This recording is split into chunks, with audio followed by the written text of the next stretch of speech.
if you missed it, I've kind of just come down after the latest project, which was the Weight Loss Code Masterclass series. And, after having the privilege of interviewing experts from around the world, endocrine experts, weight loss experts, exercise experts, today I wanted to share with you some of the key themes that emerged over the last 2 months as I conducted this research basically and shared it with thousands of women. So you're going to get the condensed version right here today. If you're tuning in, say hello, say hi, let me know. You guys, if you have watched me on Facebook Live, you know that it's weird to talk to just a screen. It's nice to say hi and at least know that, know who's connecting, and I can answer questions too. There'll be some time for that. It's only 20 minutes. The show is 20 minutes because I know you're busy. Everybody's busy, and I want to make sure that I can get this content to you in the quickest, most succinct way as possible. Vicki, hey, hi, nice to see you. Thank you for tuning in. So I made some notes because, one of the things that I specialize in is obviously healthy weight loss for women, and yet 95% of the world struggles with it. Nikki's on too. Hey, Nikki. Oh, geez, what time is it for you? It's got to be, is it tomorrow or late? It's got to be, I'm trying to think of the time zone. Nice to see you. So one of the things I've found is, we can, and if you've got a pen and paper, I always suggest if you're going to come to the show, like grab a pen and paper or a notepad. Even if you just jot something down, it'll help you tune into what you're learning as I go through some of these points. And I've got 3 of them for you today. So if you are wondering what it takes to be successful, and honestly, if you've heard me speak at all, you know that I believe weight loss is one of the most transformative experiences you can engage in, because you can never escape yourself, right? Yes, early for you, Nikki, 6 a.m. Well, nice to see you. I was up early too. I haven't showered yet from the gym.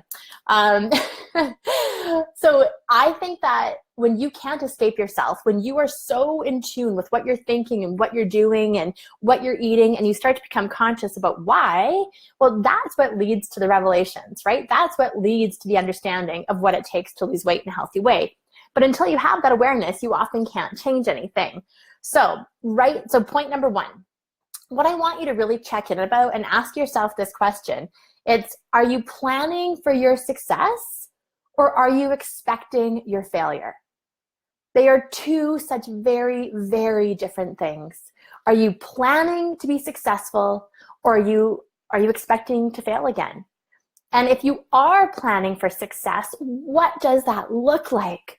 Right? Like so often we will plan for vacations, we plan Christmas, we plan our holidays, we plan parties, get-togethers. We'll put so much planning into other areas of our life, but in this one ultra super personal area, our weight and our health, often we just kind of don't plan at all. We expect it, we want it, we think it should somehow magically appear because that's what we think it should. That's what we should happen, and yet it doesn't. And the problem is if you move into your 40s, 50s, 60s, and 70s, and weight loss has been something that you've struggled with, and you've gotten used to this belief system of failing, that you can't succeed, well, then often we just, even subconsciously, we are going down the path of expecting our failure. And so if you want to start seeing success, if you want to start turning the results around in terms of what you're creating for yourself, then you've got to get super, super intentional about it. Intentional, and you have to believe that it's going to happen for you. You have to have hope. If you don't have hope, how do you keep going when it gets hard? Because it will get hard, right? Anything good that we create in our life has the element of ease and flow, and there's an element of being tested, right? Whether it's our commitment, our perseverance, our fortitude, we will be tested along the way. That is the nature of evolving, right? It's not always going to be the easy thing. And so that leads to the second piece, is mindset. So number 2, what is your mindset around this? Do you oscillate between the perfect and the failure, right? Like unless you're perfect, you're failing? Because I can tell you one thing, perfection in weight loss cannot exist. If you are holding yourself to the benchmark of perfect, it's impossible to be perfect all of the time, which means that the minute that you try to do a diet that has really, really rigid rules and you screw up, it's so easy to think, I am a screw up. I obviously can't do it. And then you just say, well, screw it, right? And so you leave it. And so instead of saying, like, I'm going to be perfect with this. The mindset needs to be, I'm going to be realistic with this, right? I want a mindset where I'm able to bounce back from mistakes and from learnings or just from living. We had a Cinco de Mayo party here on the weekend, and, you know, it was fun. And let me tell you, I do not live with this belief system of I need to be perfect, because that holds me to an expectation that is so high. The benchmark is so high. I can't get there. And imagine for a moment if you expected yourself to be perfect in your marriage or at parenting, or 100% perfect in your job all the time. Can you imagine how draining that would be? If you're, you know, and just maybe if you can't imagine it, say yes in the comments. Like, yeah, you can imagine it. Because what happens for women is weight loss becomes this really draining energy. Exhaustion sets in. This idea of, well, I don't know if I can ever do it because I just can't be perfect can set in. And instead, it's like really coming to this like understanding that perfect doesn't exist. Doing a little bit better every single day does. Being realistic with my time and the level of health that I'm at. So many people try to go from like, you know, they're over here and they want to put 100 changes into their life over here, and they can't do it. Well, 100 changes at one time is too many. 5 changes at one time can be too many. I truly believe that you have to have the big view. I was talking to a client of mine this morning who's running a marathon. And the minute you start a marathon, if you think for the entire time, oh my God, I've got, 26 miles ahead of me or 25 miles ahead of me, it feels so weighty. And so you just kind of got to go through it 1 mile at a time, right? You can do a mile, right? So it's more like asking yourself, what's realistic for me today? What's the one thing that I can do today? Kate, yay, you finally got me live. Yeah, you totally did. I'm glad you're here. I'm totally glad you're here. I'm summarizing some of the key findings, the key themes that emerged throughout the weight loss code in terms of, why there's such a struggle with weight loss for women, and even just for transformation and change in general. So when you can work on the mindset, and here's the thing, I don't actually think that women have a weight loss problem. I really don't. I think that sometimes we have a knowledge problem. I think that sometimes we have a commitment problem. I think we have mindset challenges, and I think we have accountability issues, but I don't actually think we have weight loss problems, because when you look after those 4 things, weight loss happens, right? But if your belief system is, oh, I have to be perfect to lose weight, and then the other belief or the other piece of knowledge that kicks in is, oh, wait, but I've heard that 95% of women or people fail at diets. What happens there is you can just start to expect your failure, because, 95% of people fail. Why would you be any different? Why would you be the success? Especially if you failed before. Do you see how sneaky and how snowbally that can get in your mind? But here's what I can tell you. There are people succeeding all over the world with their weight loss challenges. They are tackling it. They are working on their mindset. They're changing their belief systems. They're getting the right pieces of knowledge. They're building in that support and accountability so that they can succeed. And so perfection and realistic, you've got to watch that you don't go to perfectionism all the time. And it can be, we've covered this in the weight loss code. If you're a people pleaser, if you are a striver, a high achiever, high capacity, you want to perform. And so it's a trap, right? The last thing is, and this is a big one, I just mentioned it, it's what's your level of commitment to this? What is your level of commitment, and how is your commitment endurance going?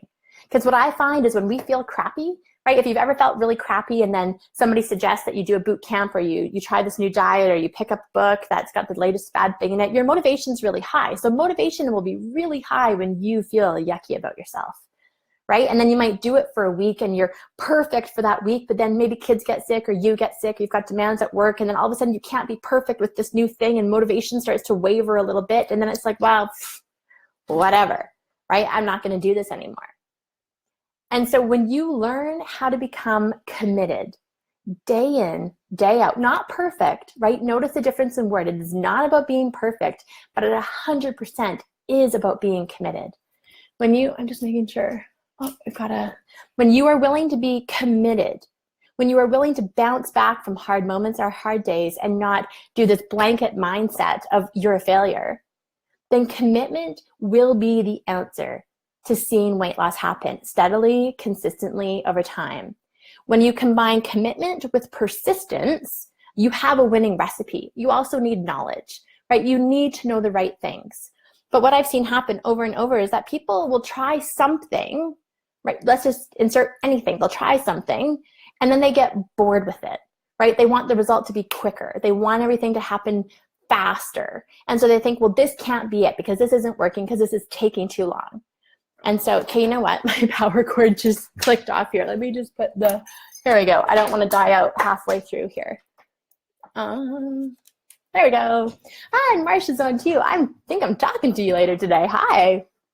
So what happens is you need to stay committed even when it gets hard, even when you feel frustrated, even when you don't feel like doing it, even if you've screwed up in some way. If you can exercise that muscle, weight loss will follow. But so often we're so hard on ourselves. And if there's no room for anything less than perfect, how can you stay committed? Because then it just makes you feel like more like a failure, right? And so if you don't give up, then it happens. But what I see happen over and over again is to start, stop, start, stop. So somebody will start something. They have unrealistic expectations of how long fat loss or weight loss takes. What they expect to happen in a month actually takes like 3 months to achieve. So their benchmark is off, right? Their definition of what's successful is off. And so they get impatient, right? You've got an impatient personality, or if you want things to happen now and it's not happening, you think, well, this isn't working. And so you hop to the next thing. You try to find the next thing, and then you do that for a little bit, or your best friend tells you about this new diet, whether it's, keto or paleo or whatever. So you give that a try for a bit, and you adjust your lifestyle. Maybe you buy some new or different foods and you're engaged in it until you go to a party and there's like an appetizer table and you like the appetizers, and so you eat them, and now you're like, clearly I can't be perfect at this. And so you stop and you don't take any action. And weeks or months or years can slip by until you go, oh, I want to feel better. I want to look better. My jeans are tight. I don't like this. I don't want to size up. And then you start again. Now, imagine that situation versus if you had just stayed committed to the process. If you had just given yourself that little bit more time to get the result, to see things happen, to create the change. The other things that I think are really important to ask yourself, there's 3 questions that I want you to ask yourself right now. So write these down, right? Because I truly believe that after going through these interviews with these experts, I noticed that there are, a few things that women just aren't willing to face. And they're using food or wine or booze of some sort to help numb their ability, like they numb themselves to it, right? It's like denial. We deny and distract ourselves from the stuff that's going on in our life, and we can soothe with food in the moment because it's temporary convenience, it's temporary comfort. So my question for you is, number 1, what are you avoiding in your life? Like, what are you avoiding? What is it you don't want to face? Where is there tension or discomfort that you don't want to deal with? Because I can tell you that when you hide from whatever problems or challenges that exist in your life, your weight will be affected. I've seen it hundreds, thousands of times. When you have a problem that you want to hide or a challenge that you don't want to face, then you will use food in a way to distract and avoid what's really going on. Right? And maybe this is financial, maybe this is a relationship, maybe this is like career and like dissatisfaction, maybe it's, who knows what it is, right? But I can guarantee that whatever it is you're not facing, you're filling that gap or that hole with food in some way. And then the other thing to take a look at is we all have triggers, right? So what was really interesting was the number of women who did not understand or even know that they were emotional eaters, because emotional eating, what we think of it and what it is, can be 2 very, very, very different things. And so by understanding and getting more awareness about where you fall into using food and how you use it can be really important, right? You might just think you like it, or you might just think, oh, this is just what I do. The other thing that I think you need to ask yourself is, what are the habits that you have that take you away from where you ultimately want to go? It's kind of a nice way of asking you, what are your bad habits? Right? What are your bad habits? Because we become our habits. We become what we are doing. So we might not set out to become that way, but if my habit is nightly snacking and eating, then that is going to be the lifestyle I create for myself, and the outcome I'm going to be like living is going to be weight gain, because there is no way I will have the ability to compensate for that much food coming in at night. I just can't. I can't, you can't, most women can't. I truly think that after working with my clients, a lot of us put weight on between the hours of 6 p.m. and midnight, because those are often the hours that things slow down, our mind calms, and we're all of a sudden in this space where, again, the challenges that we don't want to face or deal with are right there in front of us, and we want to hide and distract ourselves from them. So if you start to pay attention to whatever it is that you are triggered by, you will start to have more insight into why you eat what you eat when you eat it. And then the very last piece of this, and I was just talking about this to, I've got a group program called The Wait Is Over, and I was saying to them, you need to really check in and ask yourself, how much joy am I letting myself feel every day? How much joy and happiness are you experiencing every day? Because right now, I am seeing that low joy is definitely correlated with higher weight, right? When there is lots of stress, lots of tension, lots of overwhelm, lots of overcommitted, lots of busy, lots of sad, lots of hard, that is correlated with increased weight. And often women do this to themselves. We don't believe that there's more available to us, or we don't even let ourselves we don't give ourselves permission to feel more joy. And so what I asked them earlier this morning is the same thing I'll ask you, is where in life can you just lighten up a tiny bit? Where can you just let yourself off the hook? To not be at 100%, to not be perfect, to recognize that your 80% can actually be amazing. And where can you let yourself feel a bit more joy? The happier I get, the healthier I get on the inside, the more emotional resilience I have, the stronger my commitment is, because I have more to draw on. If you are living life emotionally depleted, sad, stuck, disconnected, shut down, or in a rut, do you see how it makes sense how you're going to use these other things to bolster your energy, whether it be food or alcohol? And we know, so I'm an emotional intelligence practitioner, and we know that low-level joy is directly connected to emotional resilience. If there's low joy, there's low emotional resilience. If there's low emotional resilience, the very nature of going through change means getting uncomfortable. You will not have the energy to get uncomfortable, which means you won't have the energy to actually change. Are you with me on that? Type yes if you are. Right? If you don't have the emotional energy, if you don't have anything to draw on, well, why would you not use red wine or chocolate, right? You're trying to do whatever it is in the moment. And so the more that you can find it, let yourself experience it, create it, or just even become aware of the fact holy shit, I'm actually not having a lot of fun these days. Or I'm not smiling or laughing very much, or I'm taking life really, really seriously right now. And maybe you're taking parenting really seriously, or maybe that your relationship feels really challenging right now, or just maybe you're letting all of these things get to you and bog you down. I've been there, right? I've been there. And I've also been on the other side.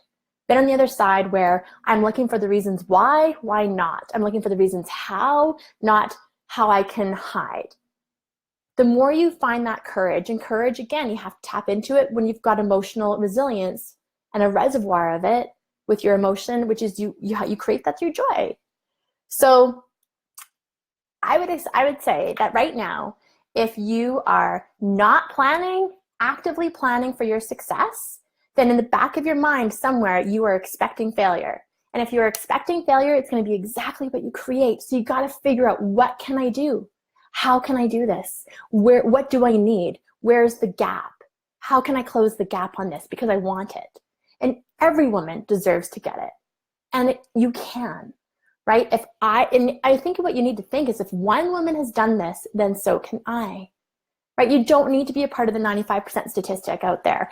I'm working to battle that statistic and make it go away, but that's the dieting industry, because they don't talk about the other things that matter, like joy and happiness and fulfillment. And And the fact that this whole process takes time. So give yourself time, give yourself the chance to actually engage and get committed, and give yourself the relief of not having to be perfect. Perfect sucks. Perfect is exhausting, it is depleting, and it is this impossible thing to measure yourself by. Who is perfect? Whoa, that scared me. My notification startled me. So that's it for Facebook Live today. Get Real with Jen, right? 3 key points, 3 questions that you need to ask yourself. And from this point, you can springboard. At any given moment, you can spring forward, even if you've been pushed down. In fact, often being pushed down is what creates that internal energy to spring up again, higher than maybe what you could have gone before. Nikki says this, Joelle, hi, hey, lady. And Nikki says, I can relate to, yeah, you can relate to much of this. Yeah, Nikki, I think a lot of us can, and I think it's just not talked about, right? It's like we just exist with this, and we don't have to. You don't have to. There is another way to move forward. But like I said, make a plan. If you don't have a plan for how you're going to get healthier, what you need to do, that's where it starts. You plan for a vacation, you research flights, you figure out hotels, we do all this stuff. Well, research this, figure it out. What can you do to just move things forward? How long is it going to take? If you've got 30 to 50 pounds, give yourself a year or more, right? A year. 10 months, yeah, it takes time because you are going to be working on yourself emotionally at the same time.